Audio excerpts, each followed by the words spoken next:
ഈ കോവിഡ് വന്ന കാലത്തും ഇത് തന്നെ പറഞ്ഞിരുന്നു.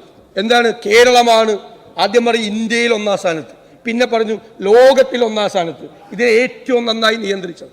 അവസാനം ഫൈനൽ റിസൾട്ട് വന്നപ്പോൾ ഇന്ത്യയിൽ ഏറ്റവും കൂടുതൽ കോവിഡ് ബാധിതരുണ്ടായ 2ാമത്തെ സംസ്ഥാനമായി കേരളം, ഏറ്റവും കൂടുതൽ കോവിഡ് മരണമുണ്ടായ 2ാമത്തെ സംസ്ഥാനമായി കേരളം. 1ാമത്തെ സംസ്ഥാനം മഹാരാഷ്ട്രയായിരുന്നു. മഹാരാഷ്ട്ര കേരളത്തിന്റെ ജനസംഖ്യയുടെ 3 ഇരട്ടി ജനസംഖ്യയുള്ള സംസ്ഥാനമാണ് മഹാരാഷ്ട്ര. നിങ്ങൾ ആ തെരഞ്ഞെടുപ്പ് കാലത്തും അതിനു മുമ്പും ഇങ്ങനെ PR വർക്ക് നടത്തി, പ്രചരണം നടത്തി. കണ്ടില്ലേ?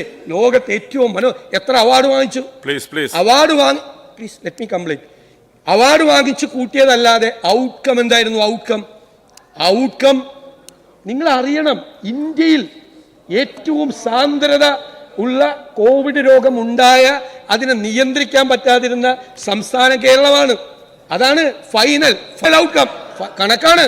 നിങ്ങൾ വേണമെങ്കിൽ നിങ്ങൾക്ക് അടുത്ത അവസരം കിട്ടുമ്പോൾ നിങ്ങൾ ആ കണക്ക് വെച്ച് മറുപടി പറഞ്ഞോ, കണക്ക് വെച്ച് മറുപടി പറഞ്ഞോ. ഇതാണ് കണക്ക്.